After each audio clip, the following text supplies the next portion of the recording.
சந்தோஷம் ஹல்லேலூயா சொல்லுங்க. ஹல்லேலூயா.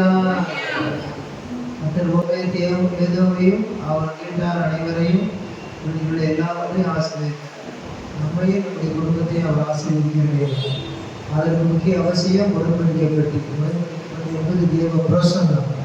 தேவ பிரசன்னம் என்பது நமக்கு ஆசீர்வாதத்தை கொண்டு வருகிறது. இன்மைக்குரிய மகிமைக்குரிய கரங்களை தட்டி கத்திரமயப்படுத்துகிறோம். உடன்படிக்கப்பட்டு யாரு?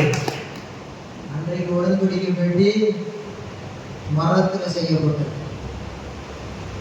இயேசு ஈசாயின் அடிமரத்திலிருந்து ஒரு துளிராக தோன்றி வந்தார். வேர் கிளம்பி துளிராக தோன்றி வந்தார். பச்சை மரத்துக்கே இந்த பாடனால் பட்ட மரத்துக்கு இந்த பாடி என்றார். உடன்படிக்கப்பட்டு என்பது புதிய பாட்டு இயேசுவை காட்டுகிறது. அல்லேலூயா சொல்லுவோமா? அவர காரணம். அல்லேலூயா. உனக்கு போதும் கிருபை, உனக்கு போதும் வருகிறது பலவீனத்தில் பூரணமாய் விளங்கும் பலவீனத்தில் பூரணமாய் விளங்கும் பயப்படாதே உன்னை மீட்டுக் கொண்டேன் எனக்கே நீ சொந்தம். பயப்படாதே உன்னை மீட்டுக் கொண்டேன் எனக்கே நீ சொந்தம். பெயரிட்டு நான் உன்னை அழைத்தேன் எனக்கே நீ சொந்தம். பெயரிட்டு நான் உன்னை அழைத்தேன் நீ சொந்தம். எல்லாரும் காலைதோறும் கர்த்தருடைய கிருபைகள் புதிதாக இருக்கிறது. அநேகருடைய ஸ்தோத்திரத்தினாலே கிருபை பெருகும். தனித்து ஸ்தோத்தரித்தாலும் குடும்பமாய் ஸ்தோத்தரித்தாலும் இன்னும் கொஞ்சம் கூட பேர் சேர்ந்து ஸ்தோத்தரிக்கும் பொழுது அவர் கிருபை பெருகும். அவர் கிருபை உனக்கு போதும் என்று சொன்னார். உன் பலவீனத்தில் என் பலன் பூர்ணமாய் விளக்கும் என்று சொன்னார். எல்லா வகையிலும் நெருக்கப்பட்டும் ஒடுங்கி நான் போவதில்லை.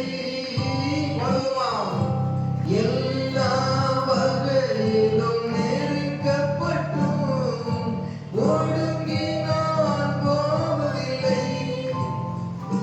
கலங்கினாலும் மனம் முறிவதில்லை. கைவிடப்படுவதில்லை. கலங்கினாலும் மனம் முறிவதில்லை.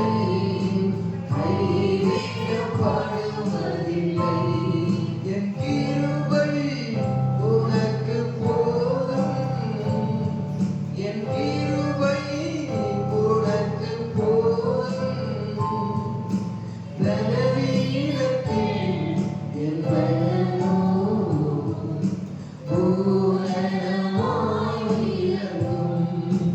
பலவீனத்தில் என் பலனோ பூரணமாய் விளங்கும்.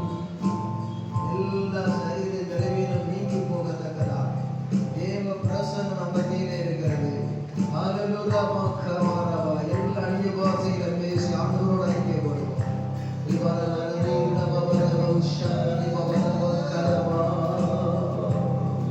ஆண்டவரையே சார்ந்து மகளே முற்றிலும் என்னை சார்ந்துகள். மகனே முற்றிலும் என்னை சார்ந்துகள்.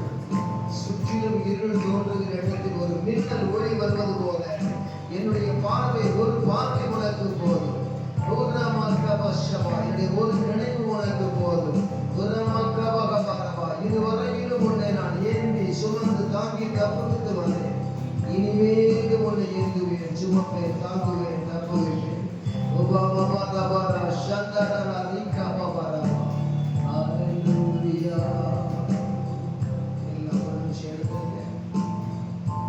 நானும் என் வீட்டாரும் உம்மையே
கைவிடா தெய்வமே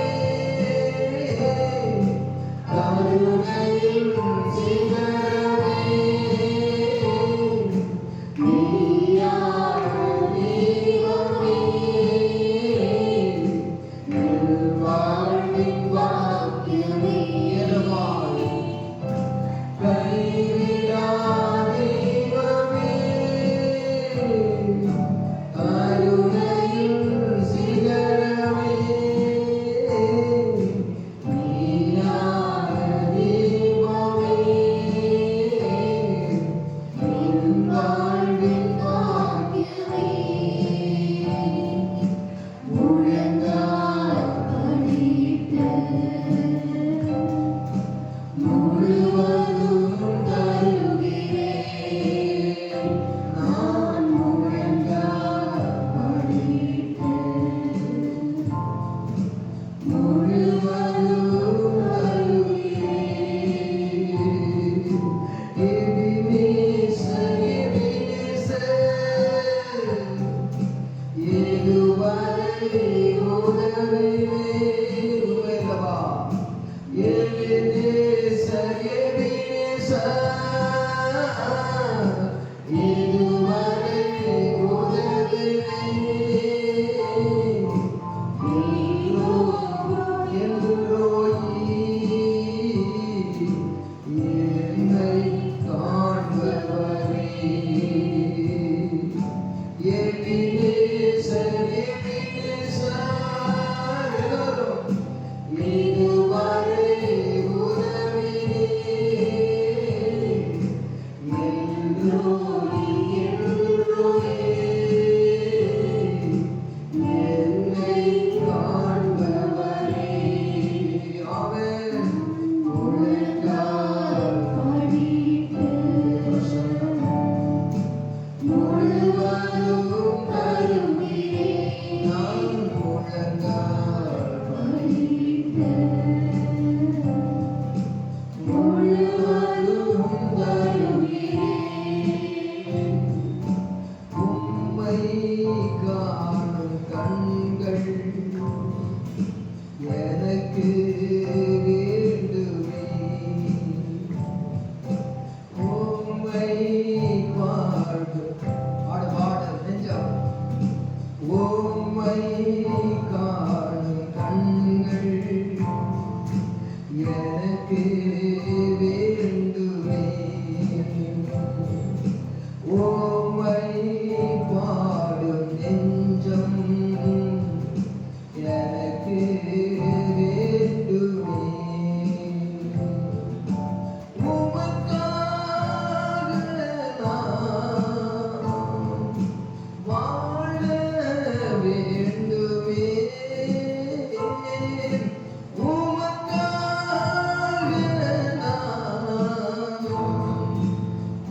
ஜெபம்.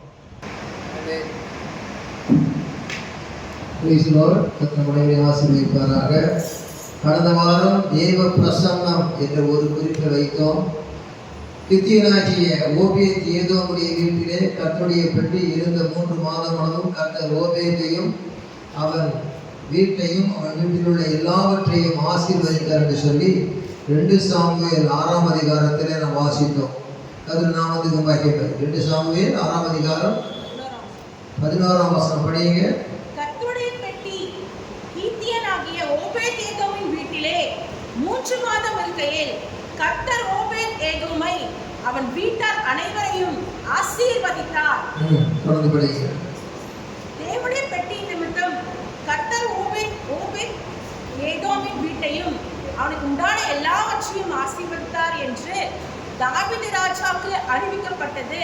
அப்பொழுது தாவீது தேவனுடைய பெட்டியை ஓபேத் ஏதோமின் வீட்டிலிருந்து தாவீதின் நகரத்துக்கு மகிழ்ச்சியுடனே கொண்டு வந்தான். தாவீதின் நகரத்துக்கு மகிழ்ச்சியோட கொண்டு வந்தான்.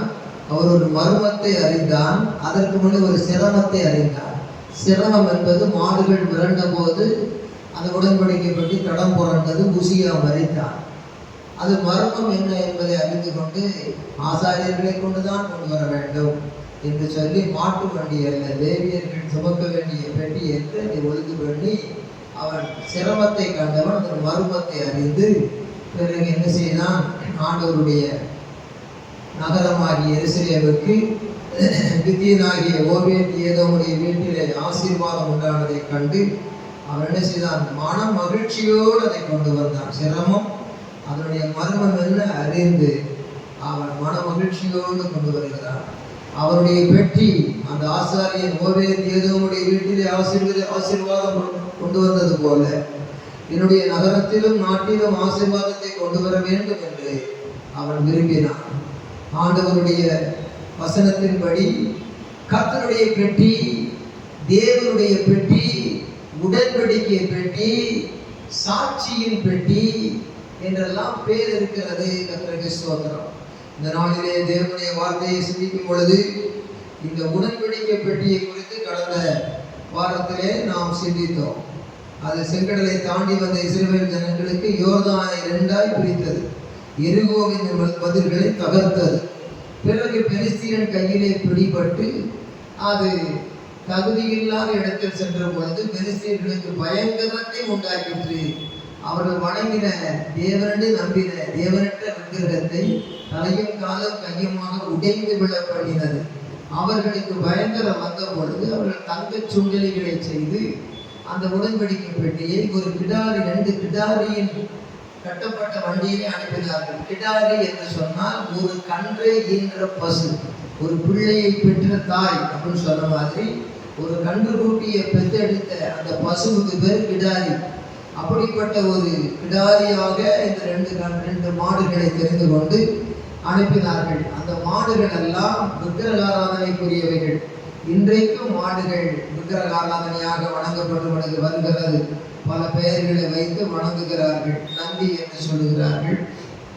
இன்னும் அதை நடுவீட்டிலே கொண்டு வந்து அதற்கு ரொம்ப கவனம் கொடுக்கிறார்கள். வாசலிலே வந்து நின்று விட்டால் இன்றைக்கு நல்ல நேரம் நல்ல காலம் என்று சொல்லுகிறார்கள். அவைகளுக்கு எத்தனையோ வித மங்களகரமான கோலங்களை உண்டாக்கி மணி அடித்துக் கொண்டு நல்ல காலம் பிறக்குது நல்ல காலம் பிறக்குதுன்னு சொல்லி வீடுகள் தோறும் கொண்டு வருகிறார்கள். அன்று உண்டான நந்தி இன்றைக்கு கூட பிந்தி உள்ள காலத்திலே மிகவும் அது உள்ளங்களிலே தங்கி வருகிறது. நாம் இப்படிப்பட்ட காலங்களை எல்லாம் அன்று பார்க்கும் பொழுது அது இன்று வரை இதற்கு தொடர்ச்சியை காண்கிறோம். அப்படிப்பட்டதான அந்த மாடுகளை கட்டினது என்ன? எங்கள் மாடுகள் அப்படிங்கிற அவர்களுடைய உரிமை. சுண்டலிகள் என்ன செய்யும்? பெட்டிகள் துணிகள் எல்லாம் கடிச்சு நாசமாக்கிவிடும். அதே மாதிரி தங்க சுண்டலிகளை வைத்த அடையாளம் என்ன? இப்படிப்பட்ட மரப்பட்டியை கூட இதை கடிச்சு அது நாசமாக்கி போட்டது. எங்களுடைய நாங்கள் நம்பின அந்த சுண்டலி தெய்வம் தான் அப்படி செய்ததுன்னு சொல்லி ஒரு பேர் வரட்டும் அப்படின்னு சொல்லி சுண்டலி, தங்க சுண்டலியும் அந்த வண்டியில் சேர்ந்து அனுப்புனாங்க. தங்கத்தில் செய்யப்பட்ட சுண்டலி. தங்கம் என்ன விலையோ அன்னைக்கு தெரியாது. அதை யாராவது இன்னைக்கு இருக்கிற விலையில கேட்டால் தங்க சுண்டலியை பாக்கெட்டில் போட்டு போய்கிட்டே இருக்கும். அதை கடையில் கொண்டு விற்றுருவோம். அந்த சுண்டலி அப்படியே வச்சு அதை அனுப்பினார்கள். ஆனால் எதற்கு என்றால் தங்கள் வண்டி, தங்கள் மாடு, தங்கள் சுண்டலி இவைகளை கொண்டு இந்த பெட்டியினுடைய வல்லமை போனது என்று போட்டோம் என்று சொல்லி. ஆனால் அங்கேதான் அவர்களுக்கு அந்த வல்லமை பயங்கரத்தை கொடுத்தது. இஸ்ரவேலருக்கு சாதகமாக யோர்தானை இரண்டாய் பிரித்து புதுவழி திறக்கவும், எரிகோவை உடைத்து புதுவழி திறக்கவும், துன்ப எகிப்திலிருந்து இன்ப கானானுக்கு செல்லவும் அவர்களுக்கு போதுமானதாக இருந்தது. அப்படிப்பட்ட பெட்டி இஸ்ரவேலருக்கு விரோதமான பார்வோன் கையிலிருந்து விடுதலையாக வல்லமையான காரியத்தை நல்ல விதமாய் செய்தது. ஆனால் நல்ல விதமாக அதை தங்களுக்கு சொந்தமாக்க நினைத்த பெலிஸ்தியருக்கு அது நன்மை அல்ல, தீமையை செய்தது. அதற்கு பிறகு அதை உடன்படிக்கப்பட்டு ஊசா தொட்டு மறித்த காரணம், ஊசா யார்? ஈசாயினுடைய பிள்ளைகளில் ஒருவர், தாவீதுடைய சகோதரர். அவன் ஈசாயினுடைய பிள்ளைகளில் ஒருவனாக இருந்து அவன் பிரமாணத்தை தெரிந்திருந்தும் அறிந்திருந்தும் அவன் அந்த பெட்டியில ஏற்றிட்டு வரும்போதே அவன் புத்தியா இருக்கணும். ஏன்டா இந்த பெட்டியில ஏத்துறீங்க? ஏன்னா எல்லாம் தெரியுமே ஈசாயுடைய புத்திரர்களுக்கு. அந்த வம்சத்துல வந்து அபினதாப், அந்த அபினதாப் என்ன சொல்லியிருக்கணும்? மாட்டு வீட்டில் ஏதாதீங்கடா, சுண்டலியை வைக்காதீங்கடா அப்படின்லாம் சொல்லியிருக்கணும். இது லேவியர் தான் சுமக்கணும். இதை பார்த்துக்கிட்டே துணிகரமா வந்ததுனால சட்பட்டுன்னு தொட்டா சட்டுன்னு செத்தான். ஆனா ஓபேத் ஏதோமுடைய வீட்டில் அது வெரி குட்னு வந்து இருந்தது. 3 மாதம் அளவும் ஓபேத் ஏதோமையும் அவன் வீட்டாரையும் வீட்டில் உள்ள எல்லாவற்றையும் ஆசீர்வதித்தார். அதனுடைய சிரமத்தை கண்டவன், அவனுடைய மர்மத்தை அறிந்தவன் தாவீது மன மகிழ்ச்சியோடு எகிப்தின் நகரத்தை கொண்டு வருகிறான். ஆடல் பாடலோடு கொண்டு வருகிறான். அல்லேலூயா. அப்படி கொண்டு வருகிற வேளையில லேவியர் எல்லாம் கொண்டு இந்த உடன்படிக்கை பெட்டிக்கு 2 பக்கமும் கோல் வச்சு அந்த கோல்களை சுமந்துட்டு வரலாம். நாமும் கூட உடன்படிக்கை பெட்டியை கணத்தை கொடுக்க வேண்டியவா கொடுத்தால் அது சரின்னு சொன்னது போல அந்த உடன்படிக்கை பெட்டியாகிய கர்த்தரை நாம் கனம் பண்ண வேண்டும் என்றால் அவருடைய பிரசன்னத்தை தனிப்பட்ட வாழ்க்கையிலே இருதயத்திலே கனம் பண்ண வேண்டும். யோசேப்பு அப்படி கனம் பண்ணினார். இந்த வீட்டிலே போர்த்திபரனுக்கு எல்லாவற்றையும் கொடுத்திருக்க, உன்னை மட்டும் ஒதுக்கி வைத்திருக்கிறார். இந்த வீட்டிலே எனக்கு அவன் கொடுக்க அதிகாரம் கொடுக்காத இடம் எதுவுமே இல்லை. போர்த்திபருடைய மனைவியே உன்னை மாத்திரம் எனக்கு அவன் ஒதுக்கி வைத்திருக்கிறான். நான் உன்னையும் கனம் பண்ணுகிறேன், உன்னுடைய கணவனையும் கனம் பண்ணுகிறேன். சிறையாக விற்கப்பட்ட எனக்கு இப்படிப்பட்ட சிறப்பான வாழ்வு தந்த இறைவனுக்கு நன்றி சொல்லுகிறேன். இதை காட்டிலும் மேன்மையான சிங்காசனம் எனக்கு காத்திருக்கிறது எனக்கு தெரியும். தரிசனம் பெற்றவனாய் இருக்கிறேன், வெளிப்படுத்தல் பெற்றவனாய் இருக்கிறேன்.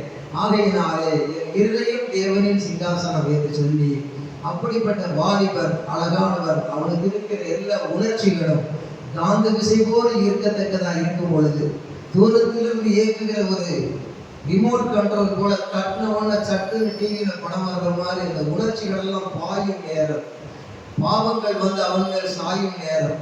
ஆனாலும் அதையெல்லாம் ஓயும்படியாய் செய்து தன் தேவனுக்கு முன்பாக நிறுத்தி கொண்டார். ஆகவே தான் அந்த ரகசியம் இதயம் தேவனின் சிங்காசனம். தாவீது அப்படி தாழ்மையிலிருந்து அரசனாக உயர்த்தப்பட்ட போதும் இடையிலே எல்லா விதமான செல்வ செழிப்பும் வந்த பொழுது அவன் உலாவிக் கொண்டிருந்த நேரத்திலே அங்கே போர்த்தி பார்த்து பத்சேபாளை கண்டு, இவன் தான் துவங்கினான், இவன் தான் முடித்தான், அவள் அல்ல அவனே அதை செய்தான். இதய வண்ணம் தேவ சிங்காசனத்திலே அவன் முதலாவது இறைவனை ஏற்றான். தேவனை ஏற்ற பிறகு தேவன் உயர்ந்த சிங்காசனத்தை கொடுத்த பிறகு சவுல் கொண்டது 1000, தாவீது கொண்டது 10000 என்ற ஒரு அதிசய வெற்றி, அற்புத வெற்றியை கொடுத்து உயர்த்தி வைத்திருந்த நேரத்திலே அவன் இதயம் தேவனுடைய சிங்காசனமாய் இராதபடி அது சாத்தானுடைய சிங்காசனமாய் மாறினது. காரணம், காந்த விசை அவன் கண்களை இழுத்தது. அவனுடைய ரிமோட் கண்ட்ரோல் தூரத்தில் இருந்து பாய்ந்தது. அவனுடைய வாழ்க்கையிலே வளர்ந்திருந்த வாழ்க்கை மனம் தளர்ந்தது. வாழ்க்கையிலே தேவனுடைய கோபம் நிறைந்தது. அதனால் பட்ட அடிவேதனை நஷ்டத்துக்கு பிறகு நாத்தானால் உணர்த்தப்பட்டு மறுபடியும் என்ன செய்தார்? தேவனோடு புது உடன்படிக்கை செய்தார். ஆகவே உடன்படிக்கை பெட்டியை கொண்டு வந்தவர் நகரத்திலே இருதயத்தில் உடன்படிக்கை பண்ண வேண்டியதாக இருந்தது தாவீது. அதுபோல யோசேப்பு உடன்படிக்கை பெட்டியினுடைய காலத்துக்கு முன்னமே அவர் என்ன செய்தார்? உடன்படிக்கையை உள்ளத்திலே வைத்திருந்த காரணம், நான் ஒரு சிரமப்படுகிறவன், சிங்காசனம் ஏறுபடி தரிசனம் கொடுத்திருக்கிறார். ஆகவே என் சிந்தையில் அதை நிறுத்தி ஒரு வித்தை வாழ்வுக்காக தொடர்கிறேன் என்று சொன்னான். தனிமையிலே அவன் இனிமை தேவ பிரசன்னமாய் இருந்தது. தாவீதுக்கு தேவ பிரசன்னமாய் இருந்தவன் தனிமை வாழ்க்கையிலே இனிமையாய் போய் கொண்டிருக்கும் பொழுது அங்கே ஒரு துணிவை கொண்டு வந்தது என்ன? அதுதான் சாத்தான். ஆகவே தேவனுடைய பிள்ளைகளாகிய நாம் நம்முடைய வாழ்க்கையை சீர்தூக்கி பார்த்து சிங்காசனத்துக்கு போகும் முன்னே தேவ பிரசன்னம் இருந்த தாவீது சிங்காசனம் ஏறின பின்பு அவன் அந்த சிங்காசனத்துக்குரிய தேவனை கடவேறப்படுத்தி பாவம் செய்து மன்னிப்பு கேட்டு உயர்ந்தான். அதுபோல நம்முடைய வாழ்க்கையில் இருந்தால் தேவ பிரசன்னம் இல்லாத அந்த ஜெப வாழ்க்கையை தனிப்பட்ட விதத்திலே சரிப்படுத்த வேண்டும். குடும்பத்திலே உள்ள சண்டை சச்சரவுகளை மாற்றி மன்னிப்பு கேட்டு மனம் திரும்பவும் குடும்ப சிங்காசனத்திலே தேவனை கொண்டு வர வேண்டும். அதுபோல அவர் என்ன செய்தால் இஸ்ரவேல் சபை நடுவிலே மாத்திரமல்ல, அவன் எருசலேம் நகரம் முழுவதுக்குமே அதை கொண்டு வந்தான். ஆகவே தான் பூமியின் குடிகளே எல்லாரும் கர்த்தருக்கு வீரமாய் பாடுங்கள் என்று தைரியமாய் சாட்சி பகர்ந்தான். அருமையான தேவனுடைய மகனே மகளே, யோசேப்பை நினைத்து பார்க்கும் பொழுது நான் கர்த்தருக்கு விரோதமாய் பாவம் செய்வது எப்படி என்று சொல்ல காரணம், அன்றைக்கு அவன் தேவ தரிசனத்தை மதித்தான். தேவ தரிசனத்துக்கு எத்தனை தடை வந்தாலும் அவன் சோர்ந்து போகவில்லை. என்ன பிரச்சனை வந்தாலும் வேறு ஒரு சைடு வியூ ரெஸ்ட் எடுக்கவில்லை. சைடு வியூ ரெஸ்ட், இளைப்பாறுதல் அவர் எடுக்கவில்லை. இந்த மாதிரி சூழ்நிலை கொஞ்சம் இப்படியாவது கொஞ்சம் என்ஜாய் பண்ணுவோம். இல்லை இல்லை இல்லை இல்லை, அவர் ஒருவர் தரிசனம் கொடுத்தார். தாண்டி செல்லுவேன், அவரையே அண்டிக் கொள்ளுவேன், அவருடைய ஆசீர்வாதத்தை பெற்றுக்கொள்வேன், என் குடும்பத்துக்கும் நான் ஆசீர்வாதம் ஆவேன் என்று மகைத்தோரை பணித்தோரை இகழ்ந்தோரையும் பிற்காலத்திலே கோசேன் நாட்டிலே குடியேற செய்து அவர்களுக்கு செல்வ வாழ்வு அளித்தார். தன்னகத்தே எகிப்திலிருந்து ஆசீர்வதிக்கப்பட்டு கானானுக்கு வந்து சேர்ந்தான். இம்மையிலும் மறுமையிலும் ஆசீர்வதிக்கப்பட நம்முடைய பரிசுத்த உடன்படிக்கை மிக அவசியம். இச்சை அடக்கம் என்ற ஆவியின் கனி அவசியம். அவனுக்கு இச்சை இருந்ததினால்தான் அவன் ஆசனாத்தை கல்யாணம் பண்ணினான். ஆசனாத்தை கல்யாணம் பண்ணி அவன் பிள்ளைகளை பெற்றான். அதே நேரத்திலே அவன் கல்யாணம் பண்ணாத ஒரு பொட்டை அல்ல. அவன் உள்ளத்திலே உணர்ச்சி வசம், அவனுடைய உள்ளத்தில் உணர்வு இல்லாமல் இல்லை, சரீரத்திலே உணர்ச்சி வசம் இல்லாமல் இல்லை. அவன் நல்ல இளைஞன். ஆனால் எவ்வளவு வேகமா எக்ஸ்பிரஸ் ஓடினாலும் ட்ரெயினுக்கு தண்டவாளத்து மேலதான் ஓடும். அது மெதுவா ஓடினாலும் வேகமா ஓடினாலும் தண்டவாளத்துலதான் ஓடும். அது எத்தனை விதமான இயற்கை காட்சிகளை கண்டாலும் எத்தனை விதமான செல்வ செழிப்புகளை கண்டாலும் அது போகிற பாதையில தான் போகணும்.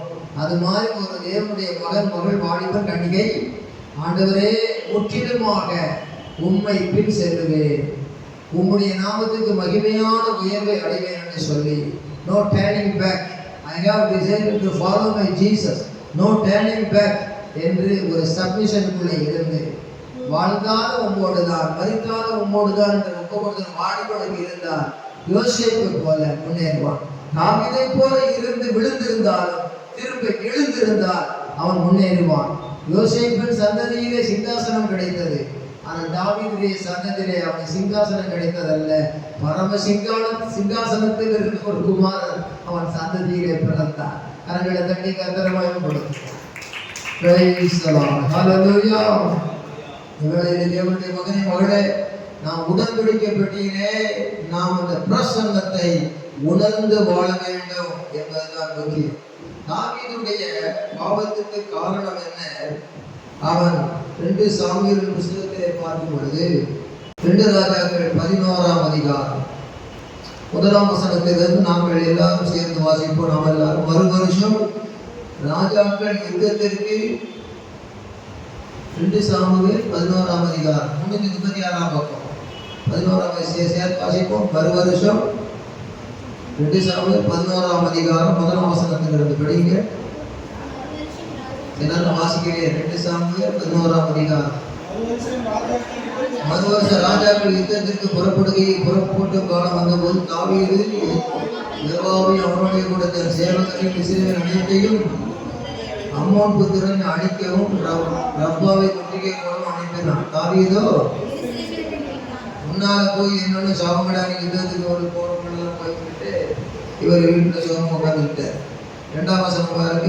ஒரு நாள் சாயங்காலத்தில் தாவீது தன் படுக்கையிலிருந்து எழுந்து அரண்மனை உட்புற சாயங்காலத்தில் குடிச்சுக்கிட்டோம். ஒரு நாள் சாயங்காலத்தில் தாவீது தன் படுக்கையிலிருந்து எழுந்து அரண்மனை உப்பரிகையின் மேல் உலாத்தி கொண்டு போகும்போது ஸ்நானம் பண்ணுகிற ஒரு ஸ்திரியை உப்பரிகையின் மேலிருந்து கண்டான். அந்த ஸ்திரீ வெகு சௌந்தரியவதியாக இருந்தார்.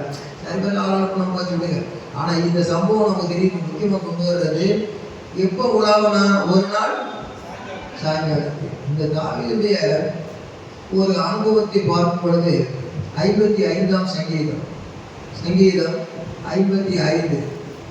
Listen carefully, read with me. கவனியுங்கள், என்னோடு வாசியுங்கள்.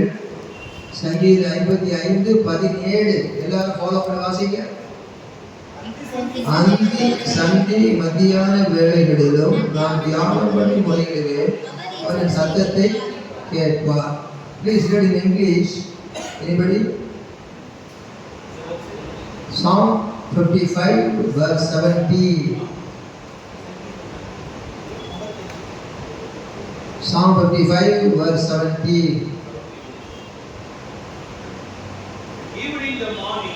Evening the morning and at noon will I pray.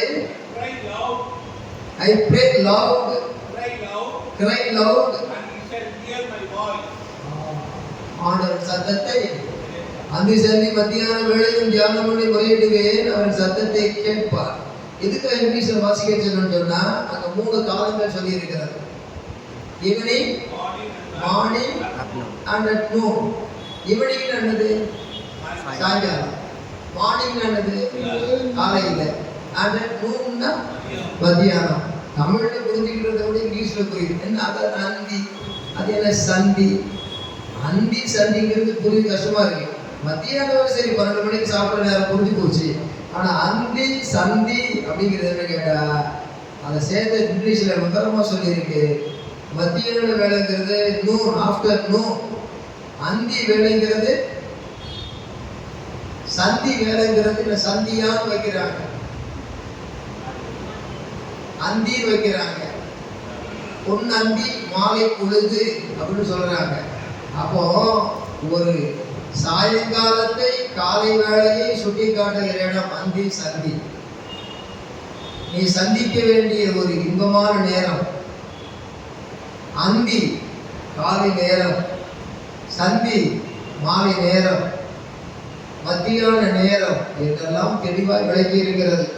அப்படியானால் சந்தியா என்று சொல்லுகிற கூட்டத்தை வைக்கிறது எதுக்கு? அந்த மாலை நேரத்துக்கு தான். மனிதன் கர்த்தருடைய நாமத்துக்கு மகிமையாக வாழ்வதற்கு இந்த வசனத்தை சிந்தனைக்கு கொண்டு வர வேண்டும். இப்ப தாவீதுடைய சங்கீதம் 55ஆம் சங்கீதத்துல பிராக்கெட்ல பாருங்க, நிகழ்நோக்கில் வாசித்து தாவீது பாடி ராகத்தலைவனுக்கு ஒப்புவித்த மஸ்கீல் என்னும் ஊமக்குட்டி மாதிரி இராம வசனத்தை படிச்சு சிந்தனையை விளங்கி திருப்பாம கவனிச்ச வாழ்க்கை மலரும், சத்துருடைய கட்டுகள் தளரும், தாவீதுடைய ஜீவியம் வளரும். அதுதான் ரகசியம். அல்லேலூயா சொல்லுவோம். அல்லேலூயா. இந்த சத்தம் அல்லேலூயா. சோதனை. அப்போ இவர் என்ன செய்திருக்கணும்? அங்க என்ன படிச்சோம்? ஒரு நாள் சாயங்காலத்திலே அவர் உலாவ போனார். அது என்ன நேரம்? அது தாவீதுக்கு என்ன நேரம்? அது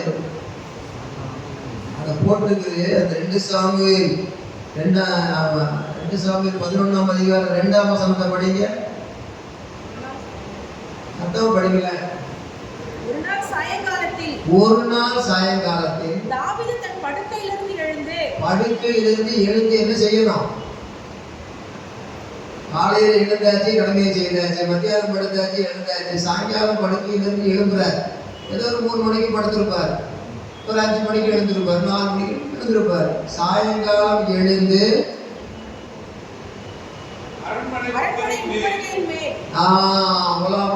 அப்ப சாயங்காலம் எழுந்து என்ன பண்ணணும்னா அங்க பிரமாணங்களை என்ன செய்யணும்? தியானிக்க. அந்தி சந்தி மத்தியானம் சாயங்கால வேலை ஈவினிங் அட் இங்கிலீஷ் போட்டு ஈவினிங் அட் நூன் போட்டுருக்க. Evening morning and at noon போட்டிருக்காங்க. ஈவினிங்ல என்ன செய்யணும்? தியானம் பண்ணி முறையிடணும். அதாவது வசனம் இப்படிலாம் சொல்லியிருக்குன்னு தியானிச்சு அந்த தியானிச்ச வசனத்தின்படி ஜெபிக்கணும். ஆனா இவர் என்ன பண்ணாருன்னா தியானம் பண்ணவும் இல்லை. நியாயப்பிரமாணம் இருக்கு, தியானம் பண்ணவும் இல்லை. அடுத்து தியானம் பண்ணினபடி என்ன செய்யல, ஜெபிக்கவும் இல்லை. ஆண்டவரே, என் காலத்துல யுத்தத்துக்கு போயிருக்கிறாங்க, வருவோம் காலத்துல யுத்தத்தில் இவ்வளவு வல்லமையான காரியம் செய்தீங்க அப்படின்னு தியானிச்சு அதன்படி செய்யும் என்று ஜெபிச்சுக்கிட்டு இருக்கணும். ஏன் எல்லாரும் யுத்தத்துக்கு போயிருக்கிறாங்க, இவர் அவங்களெல்லாம் கூலி போட மாதிரி அனுப்பிச்சுட்டு இவர் ஜாலியா உட்கார்ந்துட்டு இருக்காரு. ராஜா என்ன பண்றாரு, கூலி போட மாதிரி அவங்களை அனுப்பிச்சு விட்டுட்டு இவர் ஜாலியா உட்கார்ந்துட்டு இருக்காரு. ஊழியக்காரன் ஜாக்கிரதையா இருக்கணும், பொறுப்புள்ளவர்கள் ஜாக்கிரதையா இருக்கணும், குடும்ப தலைவர் ஜாக்கிரதையா இருக்கணும். அதனுடைய சுதந்திரம் இன்றைக்கு அல்லாஹ் போகுதுங்கிறாங்க. முஸ்லிம்ஸ் எல்லாம் பாருங்க, டைம் வந்தவொன்னா சொல்றாங்க சத்தத்தை. அதுங்கிறத பார்த்தா ஒரு தேரம், 2 தேரம், 3 தேரம், 7 தேரம் கூட இப்படியெல்லாம் ஒரு நாளைக்கு உடைய நியாய தீர்ப்பு நிமித்த நான் 7 தேரம் துதிக்கிறேன் அப்படி யார் சொல்றது? தாவீது சொல்றாரு. இது அந்த காலத்துல உள்ள தொழுகை. ஆளுகை உள்ள ஒரு மனிதன் ஆளுகையை மாத்திரம் பார்த்து கொண்டிராமல் தொழுகையையும் பார்த்து தொழுகையும் செய்து கொண்டிருந்தார். ஆனால் அந்த தொழுகைக்கு ஆளுகை உள்ள ஒரு ராஜா தொழுகை செய்கிற காலத்திலே ஏன் இந்த பாவத்தின் விடுகை வந்தது என்று சொன்னார், பின்னாலே ஏன் அழுகை வந்தது என்று சொன்னார். கண்ட காட்சி மண்மயமாம் வாழ்க்கையில் நீ காண்பதும் மாயை, மகிமை தேவன் வேதம் கூறும் சத்தியம் உண்மை. மண்மயமா வாழ்க்கையில் நீ காண்பதும் மாயை, மகிமை தேவன் வேதம் கூறும் சத்தியம் உண்மை.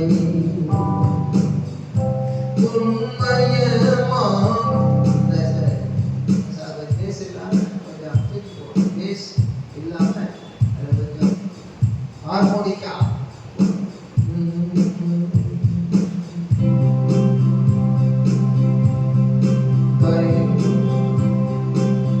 மண்மயமா வாழ்க்கையில் நீ காண்பதும் மாயை,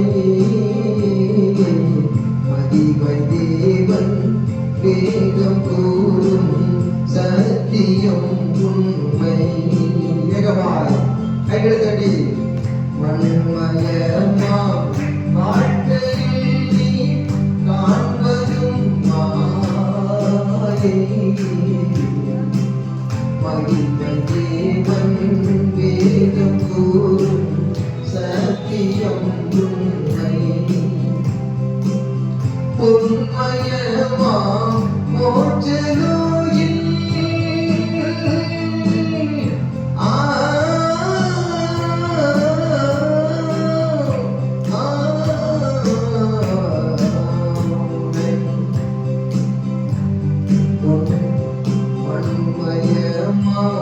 அந்த மண்மயத்துக்கு அடுத்தது பொன்மயத்துக்கு மேல கொண்டு போனோம்.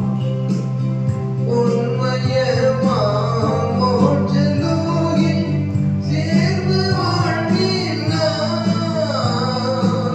பொன்மயமா மோட்சலோகில் சேர்ந்து வாழ்வேன் நான். என்னருமை இயேசு என்னை சேர்த்துக் கொள்வாரே. அங்கே என்னருமை இயேசு என்னை சேர்த்துக் கொள்வாரே. மண்மயமா வாழ்க்கையில் நீ காண்பதும் மாயை, மகிமை தேவன் வேதம் கூறும் சத்தியம் உண்மை. எல்லாத்தையும் பார்த்தாச்சு. எல்லாத்தையும் பார்த்தாலும் தேவனுடைய மகிமையை பார்த்து அந்த இடத்துல விலகணும். David the king of Israel ஒரு எக்ஸாம்பிள் நமக்கு. ஆகவே காலை நேரம் ஜெபிக்கிற அனுபவம் முக்கியமாக அவசியம். ஏனென்றால் காலைதோறும் கிருபைகள் புதிதாய் இருக்கிறது. மத்தியானத்திலும் தியானம் பண்ணி முறையிடுகிறேன். அது ஒரு அனுபவமாக ஆவிக்குரிய பலனாய் இருக்கிறது. காலைதோறும் உடைய கிருபையால் என்னை திருப்தியாக்கும்.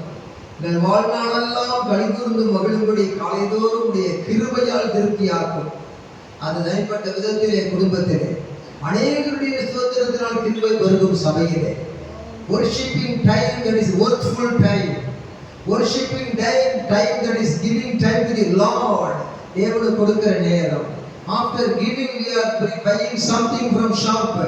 By same way, first giving worship, then receiving the blessing. Worshiping time, secondary blessings, receiving time. இதை கொண்டு வர வேணும். இந்த பிரசன்னம் காணப்படுகிறதா?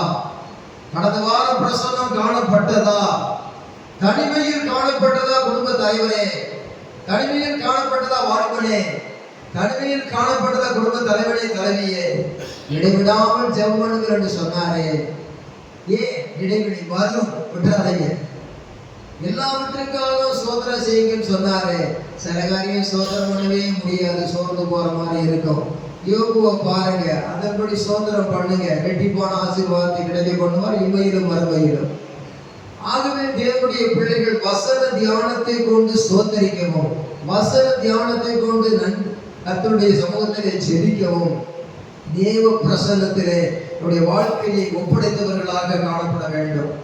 ஒரு நாள் சாயங்காலத்திலே தடம் புரண்டது, ஆனால் ஒருபோதுமே தடம் புரளவில்லை யோசேப்புக்கு. யோசேப்பு சிங்காசனம் ஏறும் முன்னே, அப்படி சிங்காசனம் ஏறும் முன்னே சிரமத்திலே அவன் விழாமல் இருந்தான். தாவீது சிங்காசனம் ஏறின பின்னே சுகவாழ்விலே விழுந்தான். அப்படியானால் சிங்காசனம் ஏறும் முன்னே தாவீது சுகவாழ்விலே விழுந்தான். யோசேப்பு சிரமமான வாழ்விலே அவன் இருக்கும் பொழுது போர்த்திபார் வீட்டிலே ஆண்டவருக்கு என்று மலர்ந்தான், உன்னத பதவியிலே அமர்ந்தான். Listen carefully. Two boys, David and Joseph. எப்படி இருக்க போகிறீர்கள்? வாழ்வனே ஆகித நடனம் ஆடி இல்லை, நடனம் ஆடும் பொழுது தடம் பொருளாம இருக்க வேண்டும். உனக்கென்று எப்படியாகிற ஒரு குறிப்பிட்ட காலத்துல ஒரு கல்யாணம் நடக்கும். ஒரு மாப்பிள்ளைக்கு ஒரு பெண்ணு வரும், ஒரு பெண்ணுக்கு மாப்பிள்ளை வரும். அந்த காலேஜ் முடிக்கிற வரைக்கும் நீ கண்கள் கர்த்தருக்கு உடன்படிக்கை பண்ணியிருக்க வேண்டும். ஒரு கண்களோடு உடன்படிக்கை பண்ணின நான் ஒரு கன்னிகையின் நினைவாயிருப்பது எப்படி? இப்படி கவனம். படிப்பு குட்டிச்சவரா போயிடும், படிப்பு மேலேயே போகணும், அதுக்கு இடையில ஒன்று வேண்டாம். இப்படி வாலிப பிள்ளைகள் ஒவ்வொருவரும் சாட்சியோடு திருமணத்தை பண்ணுகிறார்கள். எல்லா பெண்களும் இளைஞர்களும் வாலிபர்களும் சாட்சியோடு திருமணத்தை பண்ண வேண்டும். பெற்றோர்களுக்கு தலை கணத்தை கொடுத்து விடக்கூடாது. எனக்கென்று இப்பொழுது படிக்கிற நேரம், இப்பொழுது எனக்கு உழைக்கிற நேரம், இப்பொழுது எனக்கு முன்னேறி ஆவிக்குரிய ஜீவிதத்தில் வளர்ந்து நான் எதிர்பார்க்கிற ஆசீர்வாதத்தை பெற்றுக்கொள்ளும் வரைக்கும் ஒரு ரயிலானது போகிறது போல தண்டவாளத்தின் நேரு போவேன். மெதுவா போனாலும் வேகமா போனாலும் சரியா போவேன். அங்கேயும் இங்கேயும் போற ஆட்டோ வண்டி மாதிரி, அங்கேயும் இங்கேயும் போகிற வண்டி மாதிரி நான் போக மாட்டேன். ஆண்டவரே, தீர்மானித்து ஒப்பு கொடுக்கிறேன் என்று உடன்படிக்கை செய்தால், கர்த்தருடைய உடன்படிக்கை பெட்டி ஓபேத்-ஏதோம் வீட்டில் இருந்த வரைக்கும் 3 மாதங்களும் ஆசீர்வதித்த தேவன் உங்களை ஆசீர்வதிக்க வல்லவராய் இருக்கிறார். அல்லேலூயா சொல்லுவோமா? அல்லேலூயா, அல்லேலூயா. அதுதான் கண்களே நீ காண்பது என்ன. நான் பாட நேரம் இல்லை, அன்னைக்கே பாடியாச்சு. ஆகவே ஒரு கருத்தாக வசனத்தை புரிந்து கொள்ளணும். ஒரு வாலிபனுடைய வாழ்க்கையிலே அனுதினமும் நான் வேதம் வாசிக்கிறேனா, நான் ஜெபம் பண்ணுகிறேனா, தியானம் பண்ணுகிறேனா, அதன்படி ஜெபிக்கிறேனா என்ற அனுபவம் நிச்சயம் அவசியம். இந்த வேதம் தான் எல்லாருமே இருக்கிற, இல்லாமல் போக காலம் வரும். ஆனால் இந்த வேதத்தை இருதயத்தில் பதித்திருக்கிற என் ஜனங்களே என்று சொல்லுகிறார். என் வேதத்தை மறந்தால் உன் பிள்ளைகளை மறப்பேன் என்று சொல்லுகிறார். கர்த்தருடைய வேதம் அவன் செய்வதெல்லாம் வாய்ப்பு செய்யக்கூடியதாக இருக்கிறது. ஆகவே குடும்பத்திலே சில ஆவிக்குரிய காரியத்துக்காக சில கண்டிப்புகளை பெற்றோர் செய்யும் பொழுது தகப்பன் அதற்கு உடந்தையாக இருக்க வேண்டும். ஒரு தாய் அதற்கு உடந்தையாக இருக்க வேண்டும். பிள்ளைகளை உலக பிரகாரமாக தின்னுகிறதற்கும் உண்ணுகிறதற்கும் செல்லம் தான். எல்லா விதமான தேவையான பொருட்களையும் வாங்கி கொடுப்பது செல்லம் தான். உல்லாசமா எங்கே கூட்டி போட்டு வர்றதும் செல்லம் தான். இந்த காலத்து பிள்ளைகள் அப்படித்தான் சொல்லி விட்டுறக்கூடாது, கவனமாக இருக்க வேண்டும். கொஞ்சம் கொஞ்சம் இளைய தலைமுறைக்கு தலையெடுத்து எப்படி இருக்குது, இந்த தாயினுடைய கையில தான் இருக்குது, ஒரு தந்தையுடைய கையில தான் இருக்குது. எந்த குழந்தையும் நல்ல குழந்தைதான் மண்ணில் பிறக்கையிலே நல்லவராவது தீயவராவது அன்னை வளர்ப்பதில்லை. கவியரசு கண்ணதாசன் பாட்டு இல்லை, கர்த்தருடைய வசனத்திலிருந்து எடுத்து கையாண்ட பாட்டு. அது சரியான பாட்டா இருந்தா வாழ்க்கையில சாத்தானுக்கு வேட்டு ஆண்டவருக்கு ஓட்டு. கரங்களை தட்டி கர்த்தரை பயன்படுத்துவோம்.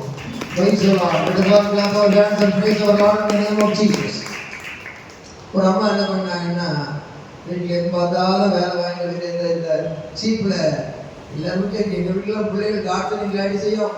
அப்படியே தங்க கம்மியாக கொண்டு வர முடியுமான்னா இப்போ பிள்ளைகளுடைய நிலை அப்படி படுத்திருக்காங்க.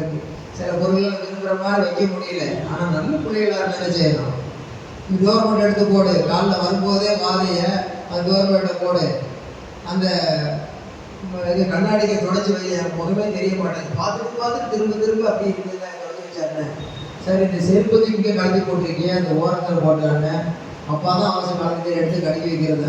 அப்படியே சும்மா மந்த ஜென்மம் மாதிரி இருக்கிறது, சொப்பன பொம்மை மாதிரி வந்தவன் அப்படியே பார்த்துட்டு நேரத்தில் வெளிப்புக்கு நடந்து போகிறது. என்ன இதெல்லாம்? நான்லாம் சாப்பிட்ட காலத்தில் என் தட்டை நான் கழுவி வைக்கணும். இன்னைக்கு வீட்டில் போட்டு மனைவி கழுவி வைக்கிறாங்க.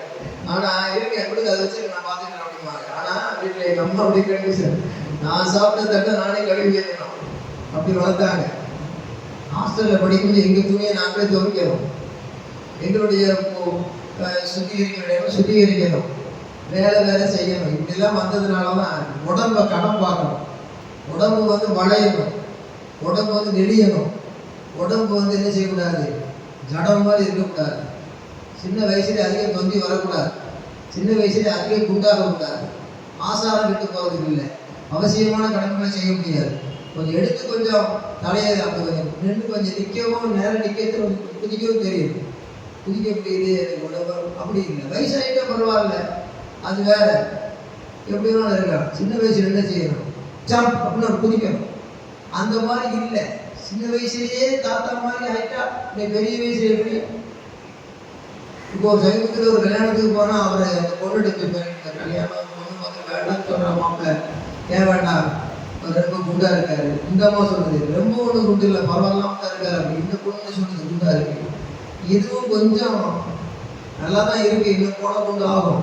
ஆனால் அந்த சின்ன காரியத்தை நான் வந்து பாருங்க குண்டு பாருங்க அப்படின்னா அந்த கல்யாணத்துக்கே கிடையாது. அப்போ என்ன, வாழ்நாளில் உங்களுடைய சரீரத்தில் நோய் நொடியெல்லாம் வராமல் இருக்கிறதுக்கு, நல்ல ஒரு பொண்ணு கிடைக்கிறதுக்கு, நல்ல மாப்பிள்ளை கிடைக்கிறதுக்கு குண்டு பூசணிக்காமல் இருக்கக்கூடாது. கல்யாணம் முடிஞ்சவங்க சரி, ஏதோ சுகர் வந்தது, ஏதோ ஒரு வயசு வந்து, ஏதோ வயசாச்சு, எப்படி எடுத்துட்டு போகிறோம். காலம் கடந்து போச்சு, பயன் கொண்டு போச்சு. வாலிப்பா கண்ணி கை எப்படி இருக்கிற, ஆவிக்குரிய ஜீவியத்திலையும் கரெக்டாக இருக்கணும், சரீரம் கரெக்டாக இருக்கணும். அதிகமாக போட்டு நொக்கக்கூடாது, சாப்பாடு கொஞ்சம் அளவோட சாப்பிடணும். அப்போ தான் நல்லா இருக்கும். எப்போதும் கொஞ்சம் கொஞ்சமாக சாப்பிட்டு எப்பவும் சாப்பிட்டே இருக்கலாம். ஆனால் ஒரேடியாக மொக்குன்னா சிலர்லாம் சாப்பிடவே முடியாமல் போயிடும். கொஞ்சம் கொஞ்சம் எல்லாமே சாப்பிட்டுருக்கலாம். அப்படிதான் நான் இருக்கிறேன். அதனால அப்படி இருக்கணும்னு உங்களை சொல்லலை, பைபிளில் சொல்லியிருக்கு. உங்கள் சரீரம் தேவனுடைய தேவனாலை பெற்றதும் பரிசுத்தாவி தங்கியும் இருக்கிற ஆலயமா இருக்கிறது. ஒருவன் தேவனுடைய ஆலயத்தை கெடுத்தால் தேவன் அவனை என்ன செய்வாராம், கெடுப்பார், கொடுப்பார். கொடுக்கிறதெல்லாம் அளவோடு பயன்படுத்தினான். அது என்ன செய்வார், ஆண்டவர் பயத்துவார். கொடுப்பார், உன்னை கட்டணை செய்வார், கையினை எடுப்பார். நீ அதுக்கு தகுதியாக காணப்பட வேண்டும். கர்த்தருக்கு ஸ்தோத்திரம் உண்டாவதாக. ஆண்டவர் நமக்கு ஆவி ஆத்ம சரீரம் மூன்றையும் கொடுத்திருக்கிறார். மூன்றையும் பத்திரமாய் பாதுகாக்கிறது. ஆவிக்குரிய பிரகாரம் பரிசுத்தமா பாதுகாக்கணும், சரீர பிரகாரம் பரிசுத்தமா பாதுகாக்கணும். அந்த அம்மா சொன்ன கவர்மெண்ட் எடுத்து போட, இந்த கண்ணாடி போட, செருப்பு கழித்து போட, எல்லா செருப்புகளும் ஓரமாக வைக்கிறது தானே. வீட்டுக்குள்ள வந்து அப்படி பார்த்துக்கிட்டே இருக்கு, அந்த பாயக்கால் உடைச்சு வச்சாங்க.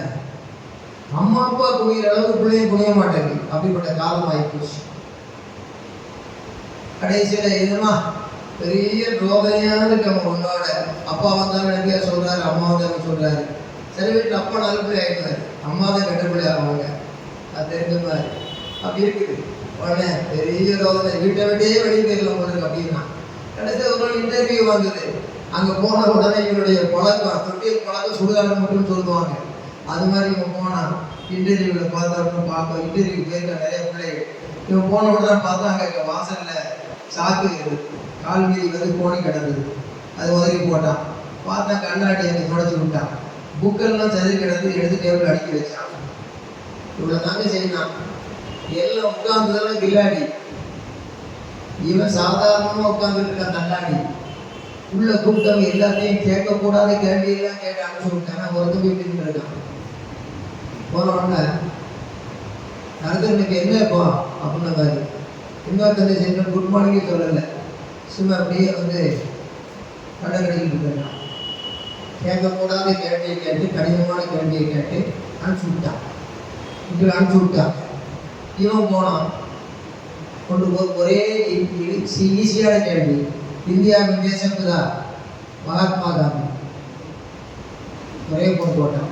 கேள்வி ஈஸியாக கேட்டுட்டு சரி கேட்டான். வெளியே வந்தோன்னு எல்லாரும் கேட்குறாங்க, என்னடா கிரீன் ஷீட்டை கொண்டு வர்றேன், நாங்கள்லாம் வந்து ஒன்றுலாம் இருக்கிறோம், எப்படி நீ பாஸ் பண்ணுறேன், என்னென்னு தெரியல நான் பாஸ் பண்ணிட்டேன்னா. எல்லாருக்கும் ஆச்சரியம். என்னெல்லாம் படித்தோம், என்னெல்லாம் போனால் நம்ம எப்படி இருக்கிறோம், நம்ம டெஸ்ட் பண்ணியிருக்கிறோம், நம்ம முடி எப்படி இருக்குது, நம்ம ட்ரெஸ் எப்படி இருக்குது, நம்ம எந்த மாதிரி போனோம் வரலையா, நம்ம எடுத்து விட்டா இந்த மாதிரி எடுத்துட்டானே. கடைசியில் அந்த அங்கிருந்த இன்டர்வியூ நடத்தினவர் கூப்பிட்டு அவனை சொன்னார், பையன் அவனுக்கும் ஆச்சரியம், எப்படிதான் பாஸ் பண்ணேன். கடினப்படுத்தி வளர்த்தாலும் பின்னாலே அவர்கள் இனிமையாக மாறுவார்கள் என்று தாய்க்கு தந்தைக்கு குடும்பத்தில் ஒரு தீர்மானம் வேண்டும்.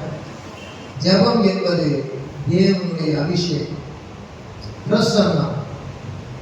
ஆனால் வாழ்க்கையிலே தேவ வசனம் என்பது, பிரசங்கம் கேட்டு அதன்படி செய்வது என்பது வாழ்க்கையிலே தேவன் கொடுக்கிற அது வல்லமையாக இருக்கிறது.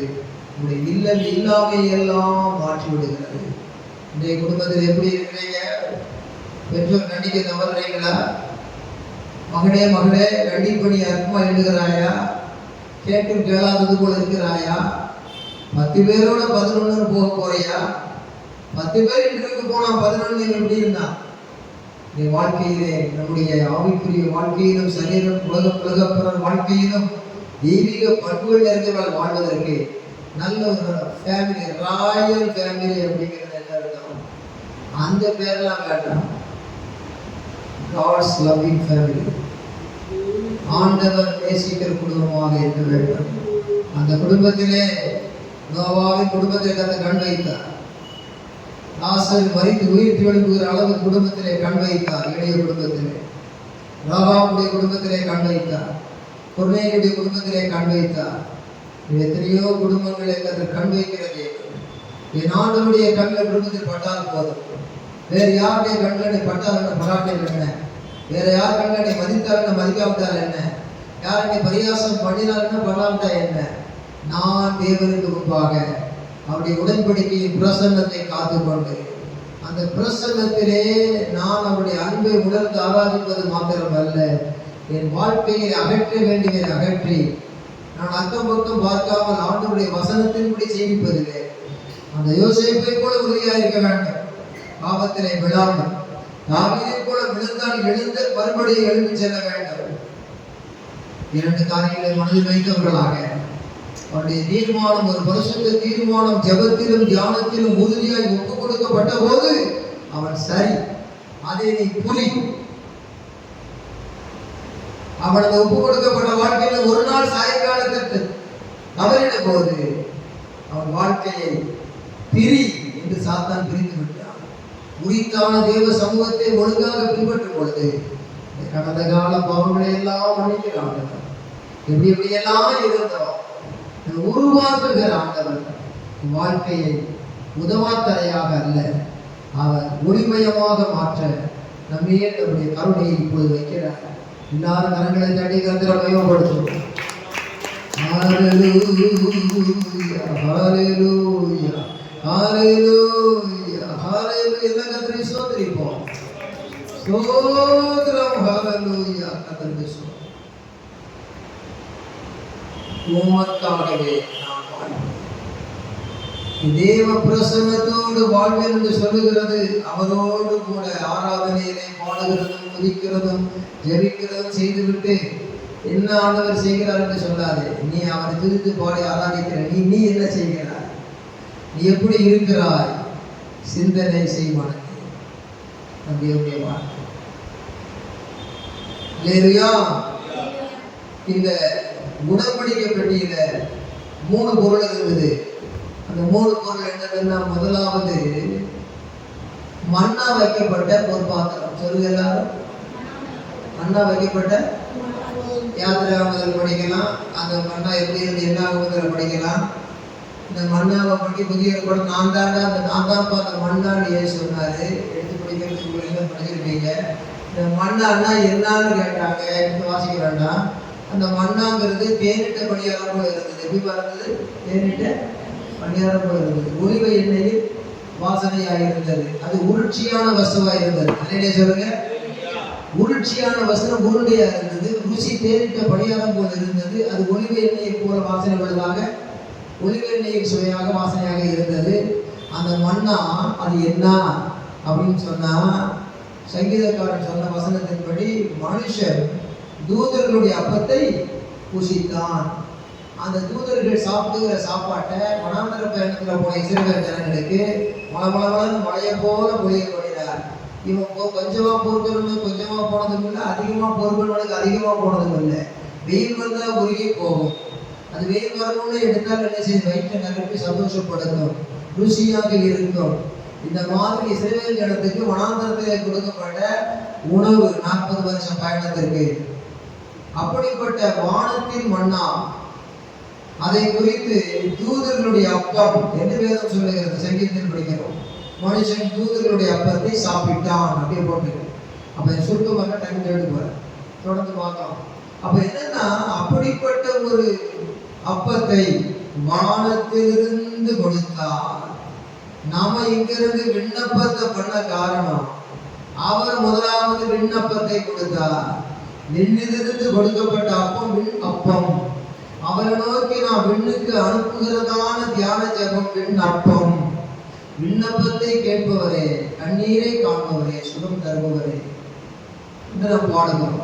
விண்ணப்பம். இந்த பொற்பாத்திரம், இந்த மண்ணா வைக்கப்பட்ட என்னதாது? மண்ணை எதில் வச்சிருந்தது?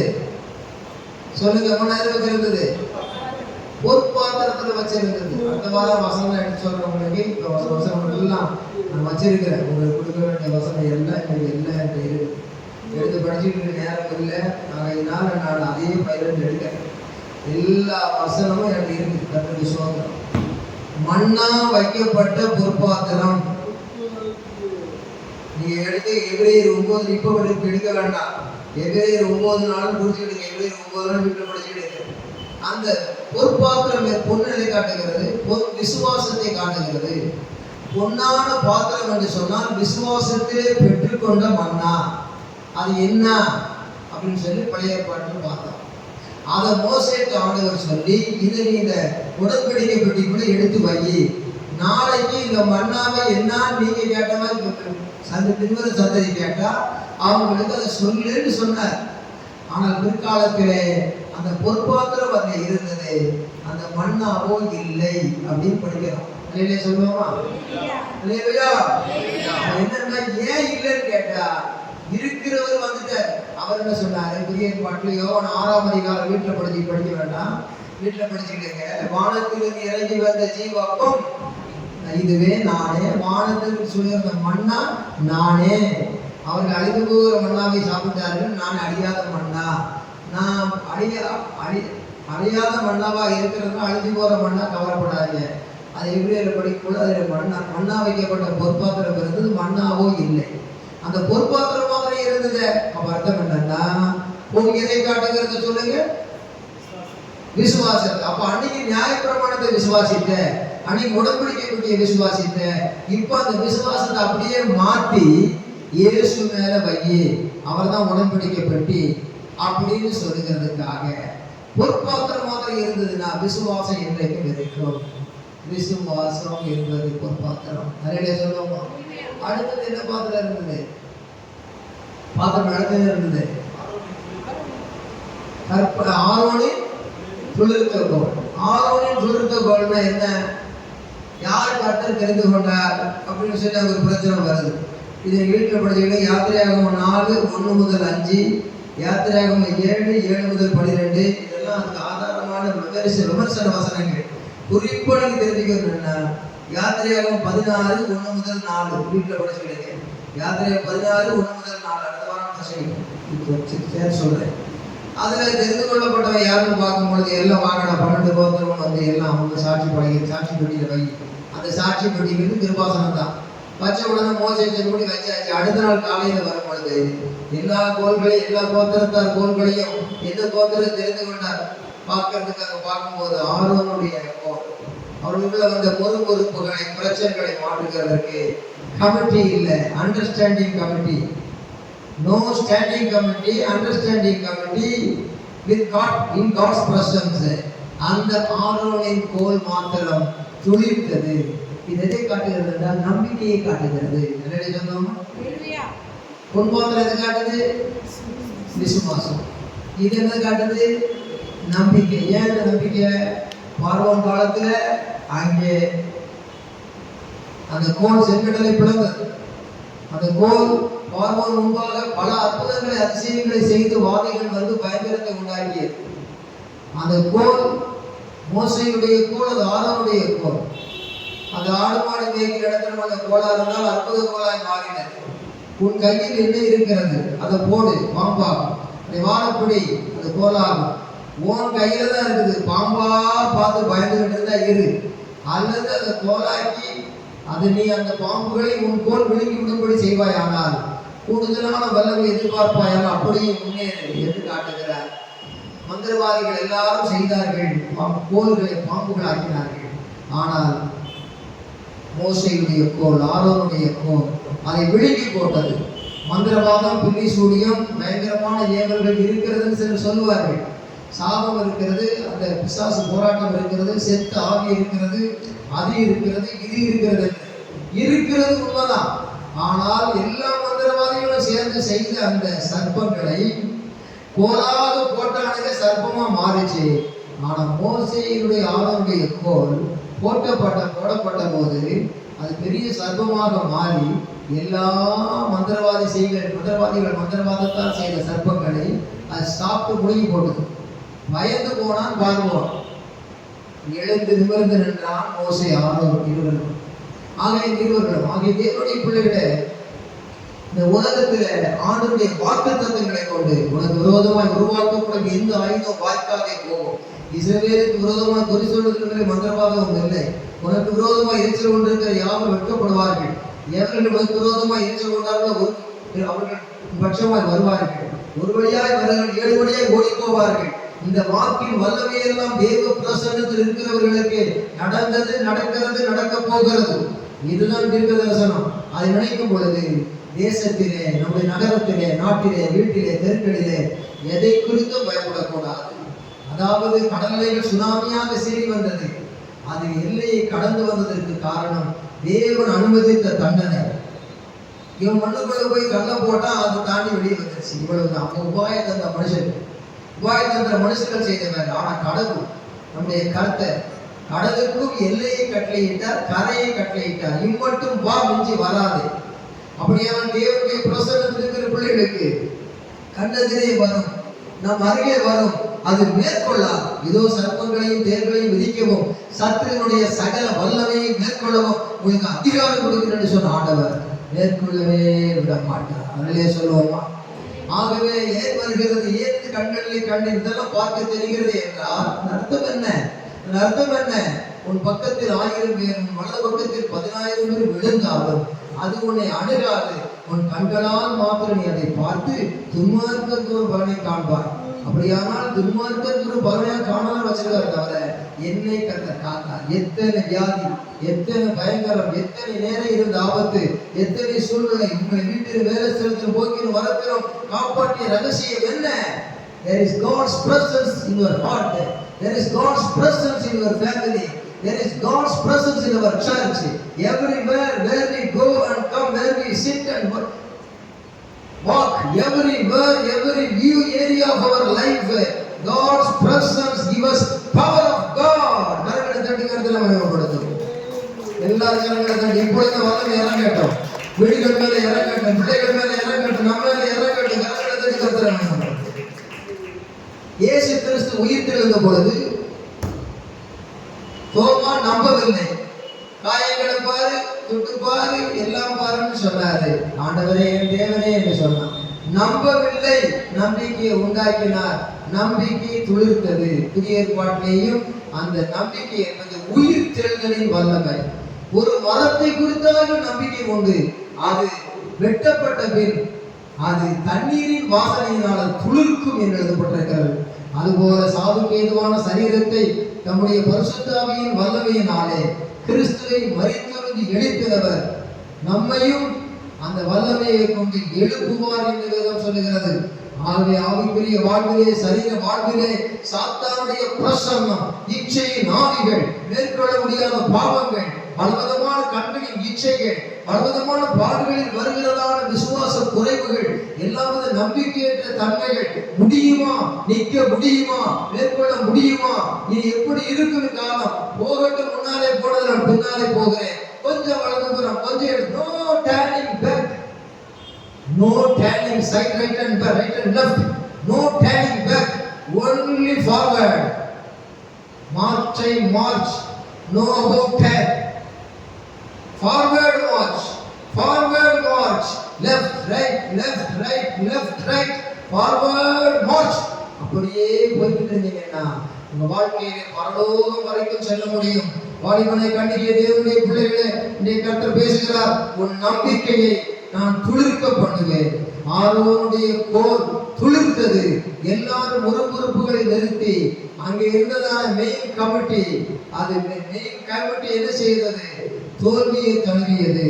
அண்டர்ஸ்டாண்டிங் கமிட்டியாக மாறினது. அப்படியானால் தேவன் நம்மை ஒரு ஆரோனை நிரூபித்த தேவன், ஆரோனுடைய கோலை நிரூபித்த தேவன். சிலரால் சேர்ந்து செய்யப்பட்ட பொய்யான காரியம், கூட்டமாக சேர்ந்து ஒருவனோ பிரஜாதிகளோ செய்கிற காரியம், கர்த்தர் ஒருவராலே நாம் அவருடைய ஒரே ஒரு உயிருள்ள சாட்சியா இருக்கும்படி ஏற்ற வேளையில் உயர்த்துவார். போட்டிப்பு வந்த பிறகு, அதில் உள்ள பிரச்சனைகள் வந்த பிறகு நம்மை உயிருள்ள சாட்சியாக நிறுத்துவார். ஆகவே தான் இந்த வசனத்தினுடைய உயிர்ப்பையும் என் ஆத்மா அந்த மண்ணோடு ஒட்டி கொண்டிருக்கிறது சங்கீதக்காரன் சொல்லுகிறார். ஆகவே யோபு சொல்லுகிறார். ஆகவே தேவனுடைய பிள்ளைகளே, இந்த மண்ணான உலகத்தின் பலநோக்கு பார்வையிலே ஒரு நோக்கு பார்வையாக இருக்க வேண்டும். கர்த்தர் உயிர்ப்பிக்கிற வல்லமையை, உயிர்த்தெழுந்த வல்லமையை யோபுவுக்கு அன்றே கொடுத்தார்.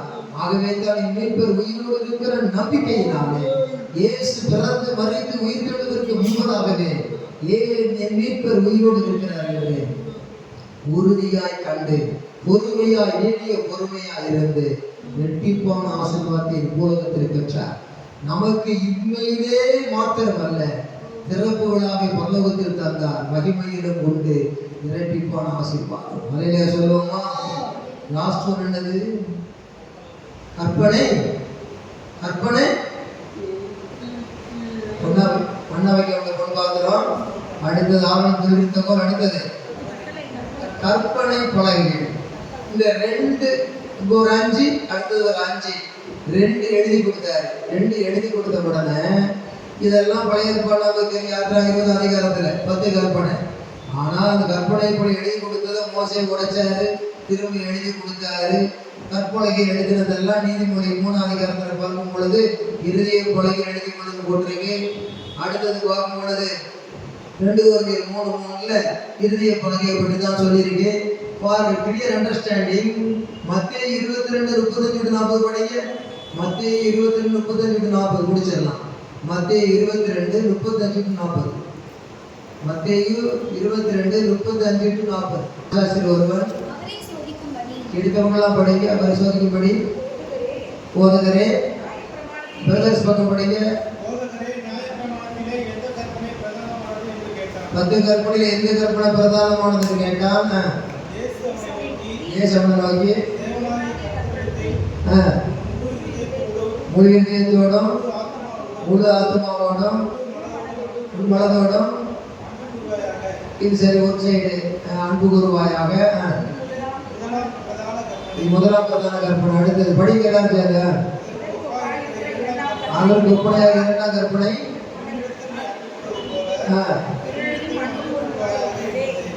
ஆண்டவருக்கு அன்பு கூறு, ஒருத்தர் அன்பு கூறு. இதைத்தான் சொல்லிட்டு இன்னும் சொல்றாரு கடைசியில,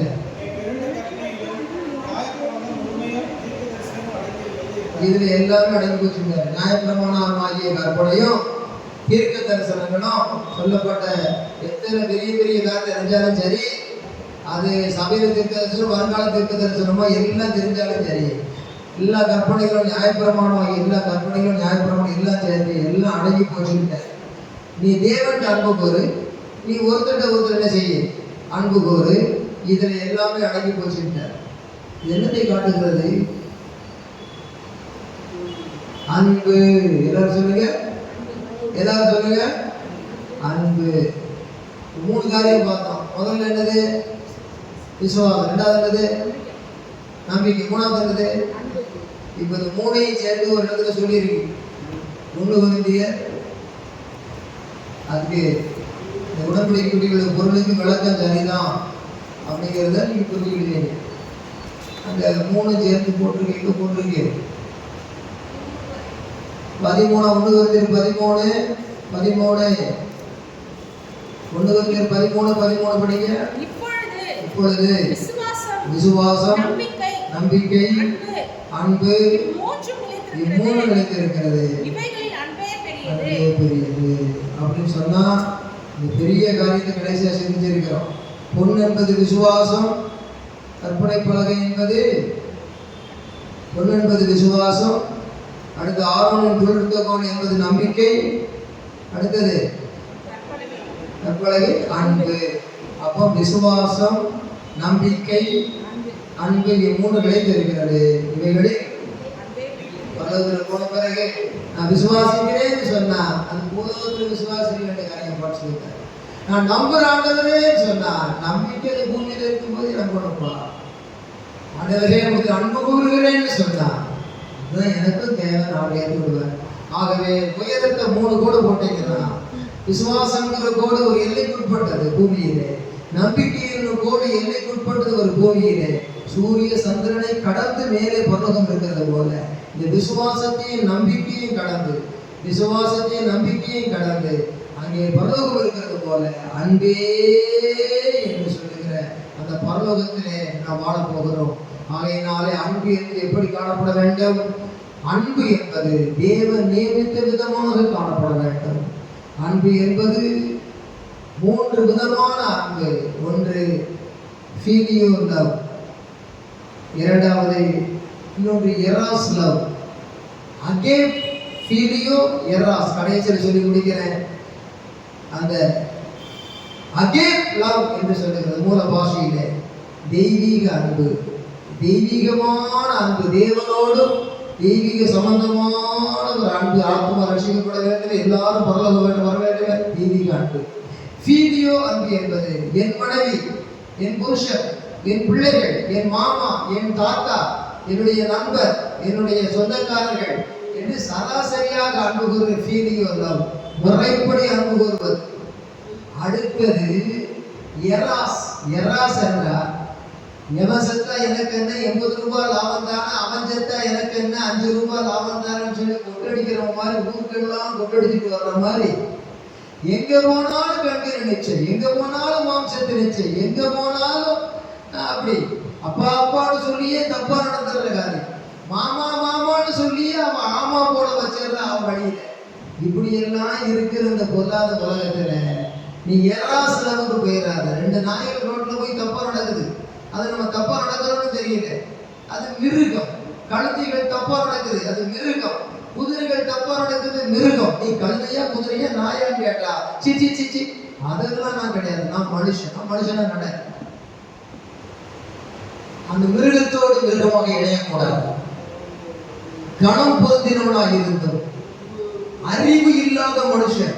இந்த தெய்வீக அறிவு என்ன, ஃபீலியோ தெய்வீக அன்பு என்ன, ஃபீலியோ லவ் என்ன, அகேப் லவ் என்ன, ஃபீலியோ லவ் என்ன, எராஸ் லவ் என்ன வித்தியாசப்படுத்தி பாராமல் எங்க போனாலும் சரி, யாரானாலும் சரி, கொஞ்சம் சிரிச்சு பேசிட்டா, கொஞ்சம் தொட்டு பேசிட்டா, கொஞ்சம் ஏதாவது கொஞ்சம் பொருள் கொடுத்துட்டா, கொஞ்சம் ஏதாவது உதவி செய்துட்டா, ஆட்டோமேட்டிக்கா எராஸ்ல போயிருக்கு. அது கிராஸ் பண்ணக்கூடாது. நீ ஃபீலியோ லவ் சரியா பயன்படுத்திக்கோ. எராஸ் லவ் குறித்து கவனமாயிரு. அகேப் லவ்ல நிலைத்திரு. ஆண்டவர் வரும்போது அவரை சந்திக்கலாம். இந்த விசுவாசம், அன்பு, விசுவாசம், நம்பிக்கை, அன்பு மூணு நிலைத்திருக்கிறது. அன்பே பெரியது. அல்லேலூயா. ஜெபம் எழுந்திருப்போம். Praise the Lord. அன்பே அன்பே அன்பே ஆரோய் உறவே. எல்லாரும் எழுந்திருப்போம்.